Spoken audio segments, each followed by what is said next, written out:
the Fire Discourse. The Fire Discourse was the third discourse the Buddha presented. The first discourse was on the Four Noble Truths, the Dhammacakkappavattana Sutta, and the second discourse was on the not-self characteristic, and then this Fire Discourse, where the Buddha teaches how dukkha arises. So these first three discourses that the Buddha ever gave can be seen as relating to the three marks of existence. The Four Noble Truths relates to impermanence and how things change, how things develop, and how we can bring suffering to cessation.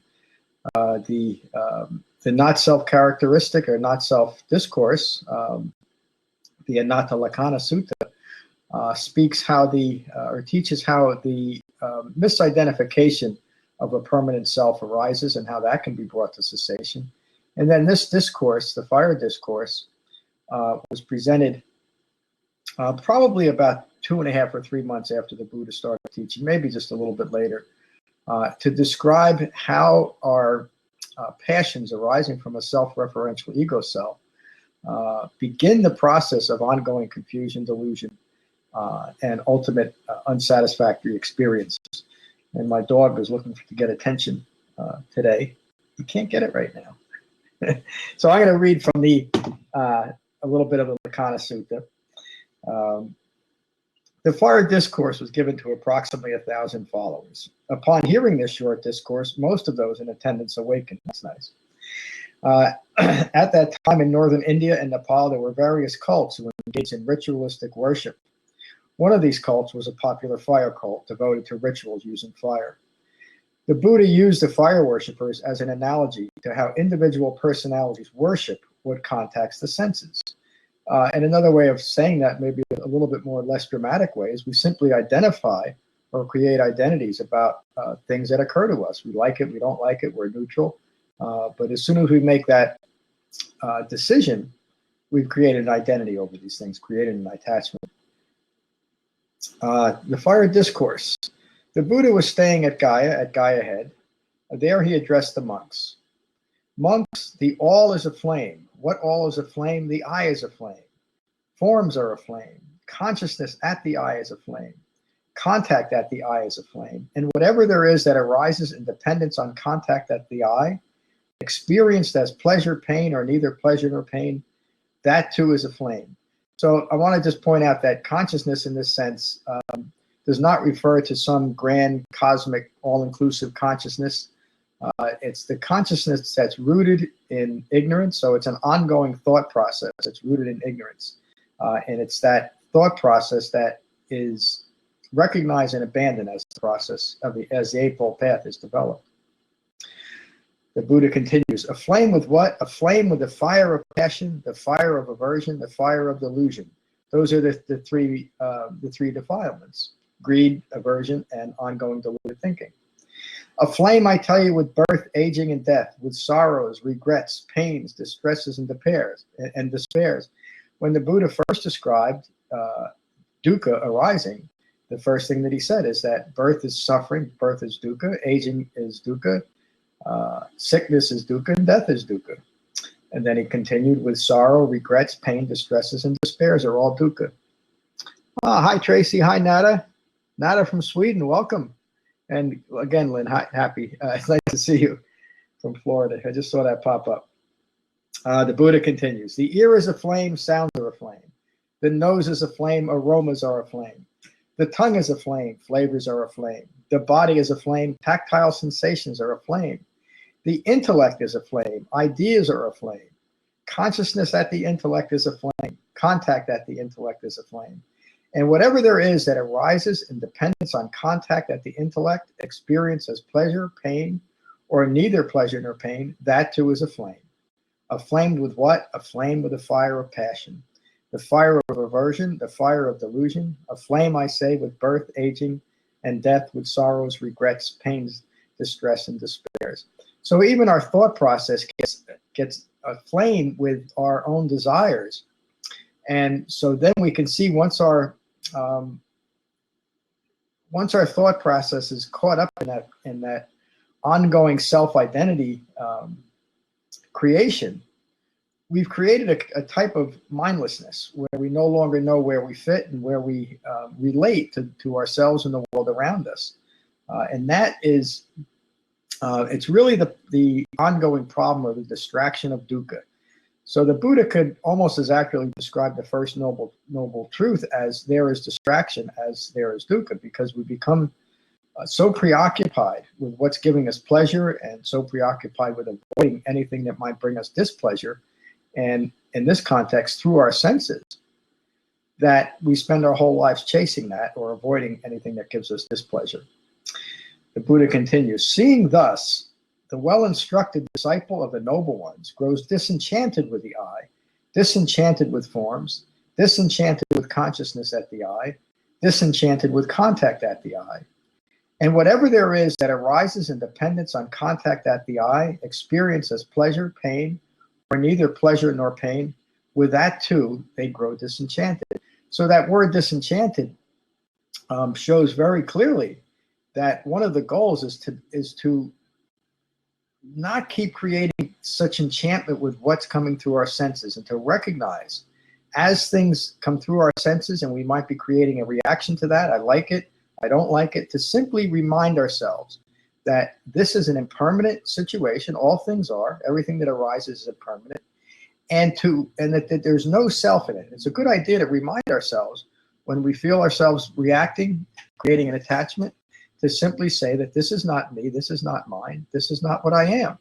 And that immediately depersonalizes any situation that arises and allows us to maintain that refined mindfulness that's rooted in concentration of Shamatha-Vipassana meditation. Let me go on just a little bit. I want to try and keep the talks down to 10 minutes. With that too, he grows disenchanted. He grows disenchanted with the ear. He grows disenchanted with the nose. I'm sorry, I lost the page. He grows disenchanted with the tongue. He grows disenchanted with the body and tactile sensations. They grow disenchanted with the intellect, disenchanted with ideas, disenchanted with consciousness at the intellect, and disenchanted with contact at the intellect. And whatever there is that arises in dependence on contact at the intellect, experienced as pleasure, pain, or neither pleasure nor pain, they grow disenchanted with that too. Disenchanted, they become dispassionate. Through dispassion, they are fully released. With full release, there is a knowledge. I am fully released. They discern that birth is ended, the holy life fulfilled, the task is done. There is nothing further in this world. That's the end of the sutta. And just to clarify that last phrase, that birth is ended and there is nothing further for this world, that does not imply annihilation, and it really doesn't have anything to do with future physical births. What it means that we've attained the goal, we have let go of all clinging views, we've let go of all self-referential views, and we will no longer give birth to another moment that is rooted in ignorance of the Four Noble Truths and prone to confusion, delusion, and suffering. What that also implies is that what we can now do, and it points to the potential that each human life, each moment in human life holds, is a potential to incline our minds towards awakening, excuse me, or to continue ignorance and continue the process of ongoing confusion, delusion, and suffering.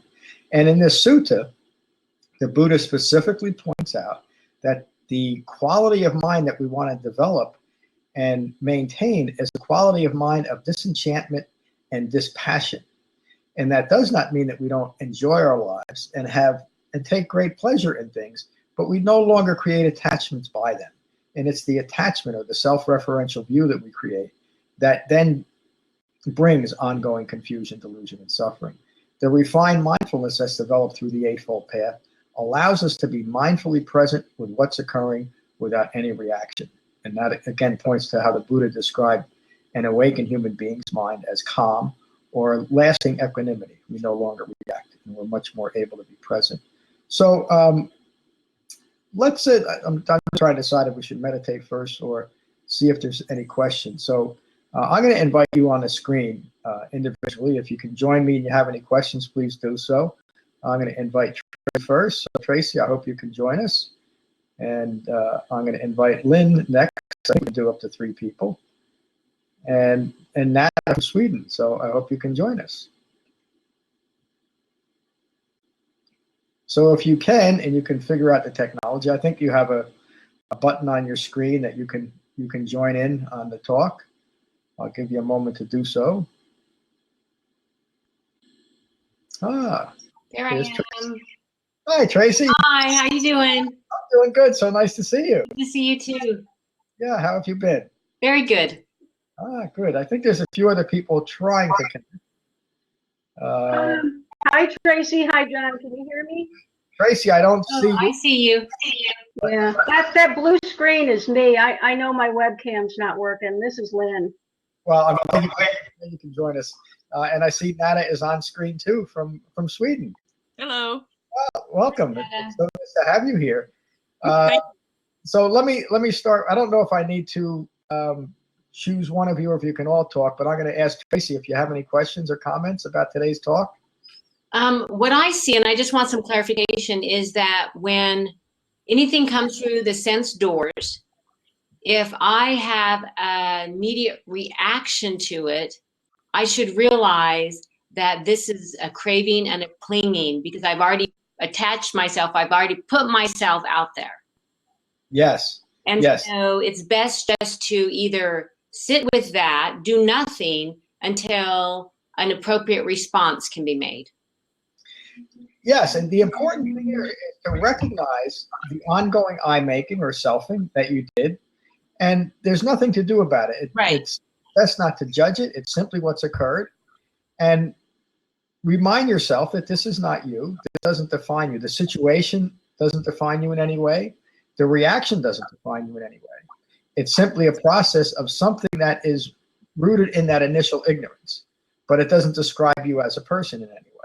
And that's really the important thing. The talk today is very specific, but it's also very general. That as we find ourselves reacting to anything, to remind ourselves, this is not me, this is not mine. And we immediately begin to minimize the reaction because we're creating we're depersonalizing the process and simply being present with what is. Does that answer your question? It does. It does. Any other question? No, I'm good. No, I'm good. Lynn, do you have any question Okay. or comment? No, I don't know if you're there. Nada, how are you? It's nice to meet you. We haven't met before. No, we haven't. But I've read your texts and listened to your talks, so I thought, yeah, I'm home. Let's do a Wednesday. I'm glad you could join us. Do you have any questions or comments on today's talk? No, it was very clear. Thank you very much. I've understood that. What you were great. And you have a meditation practice? Yeah, I attend a Sri Lankan temple here in Stockholm. Nice. So we're gearing up for Katina ceremony in 2 weeks, and I meditate with the monks at the temple regularly. Wow, that's just great. You're fortunate that you have that. I think I'm from Canada, and I ever think if I come back, I have to stop and pass through New Jersey so I can come and meditate with you and then go back, fly up to Canada.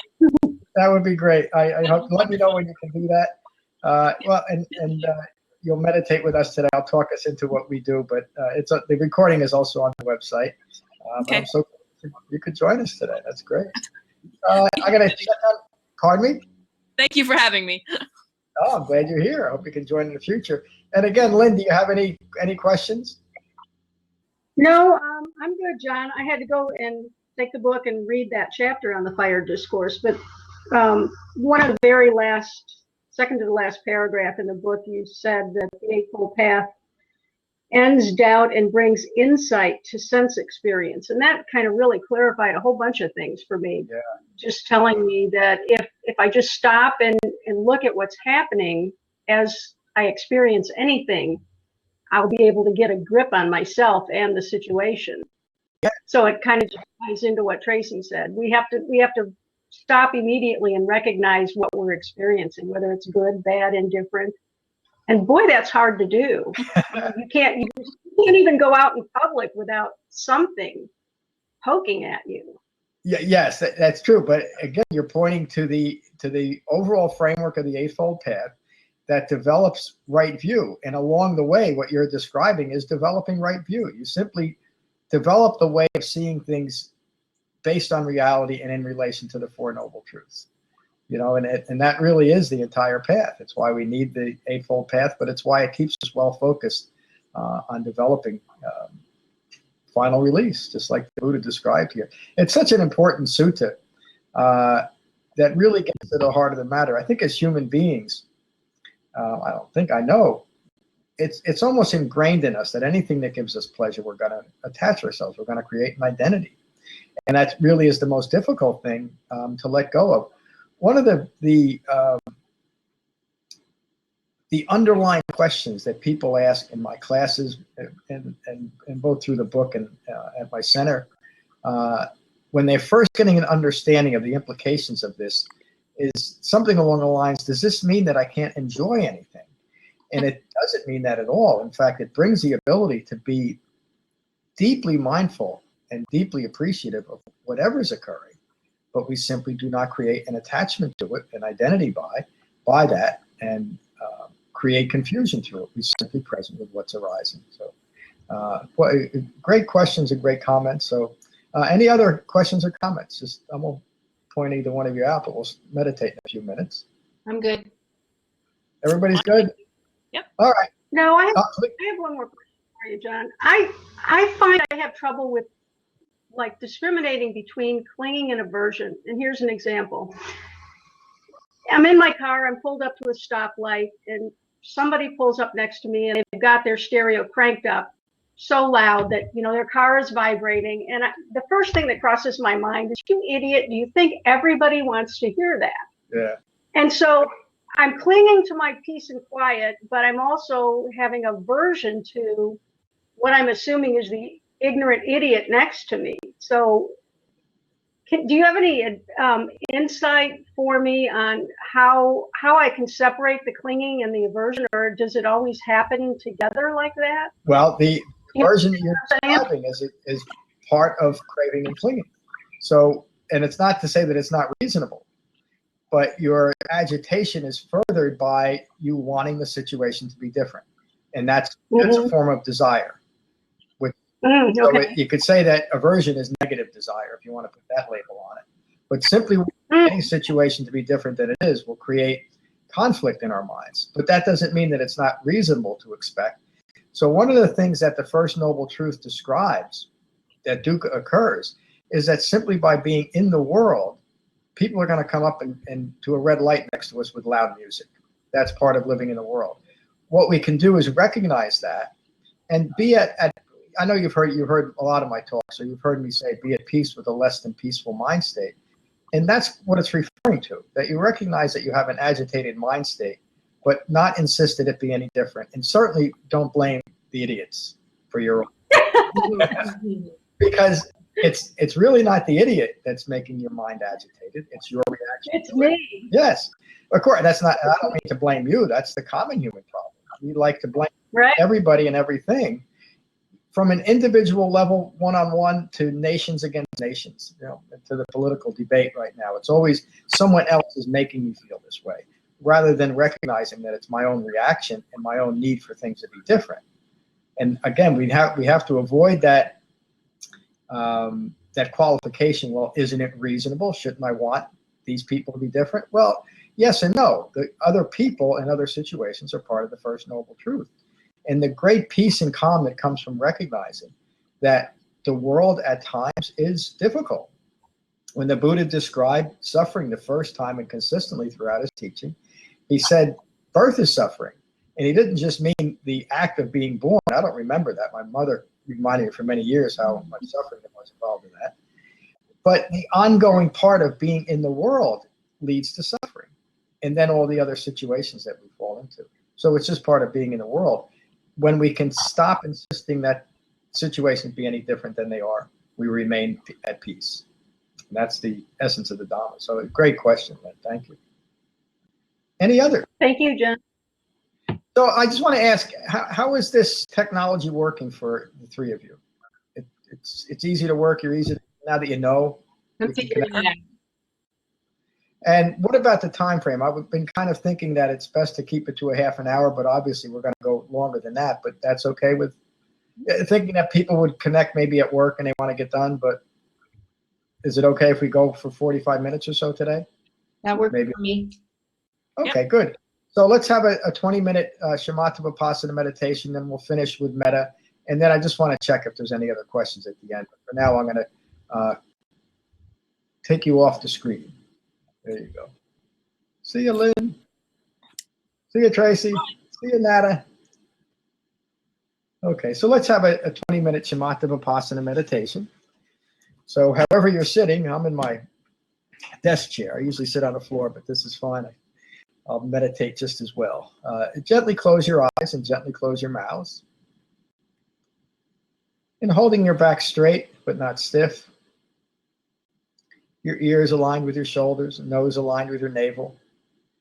But holding yourself very loosely, very gently, very lovingly.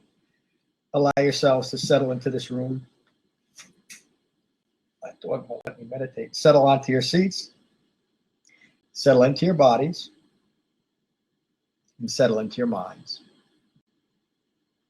And take a moment to become aware of the sensation of breathing in your body. Just get a feel for what that's like. To be mindful of your breath in your body.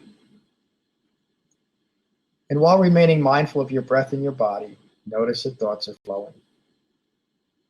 We're conscious beings, thoughts should be flowing. The purpose of Shamatha-Vipassana meditation is to not be distracted by our own thoughts.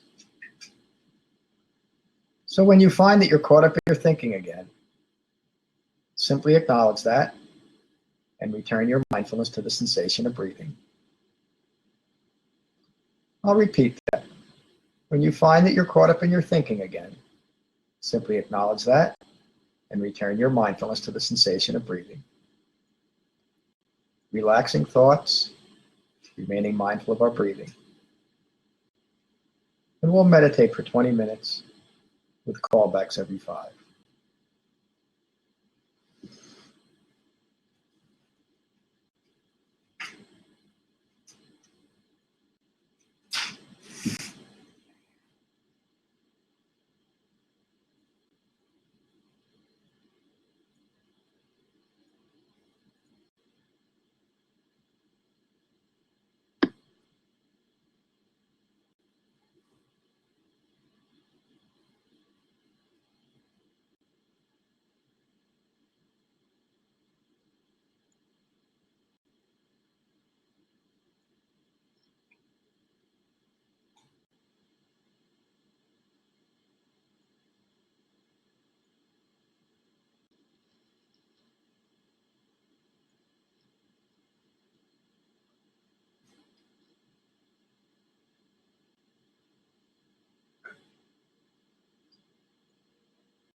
Relaxing thoughts, remaining mindful of our breathing.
Relaxing thoughts, remaining mindful of our breathing.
relaxing thoughts, remaining mindful of our breathing.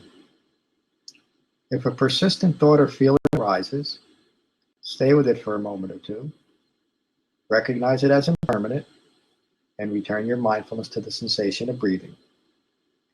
We'll meditate for 5 more minutes.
Take a moment, excuse me, take a moment to notice the quality of your mind.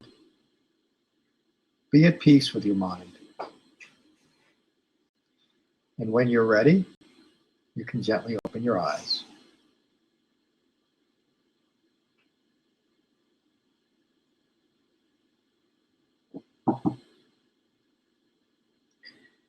So I'd like to invite each of you up on a screen individually and just to see if you have any questions or comments.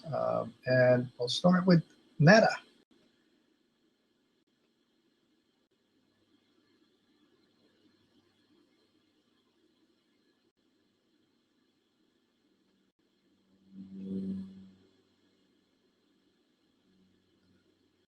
Netta, are you able to join me on screen? Oh, you just did it before. There's got to be a button or something that you can click. Let me invite you again. Maybe the technology is not working. Do you see a way of joining?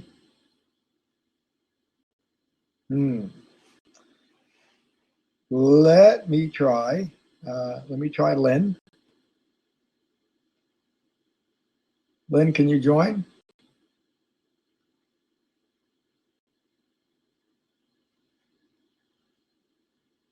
I guess it's for some reason it's not working. I'm going to try Tracy, and then I'll re-prompt all of you. I have a button here that I can invite you again. Maybe for some reason it's just not working.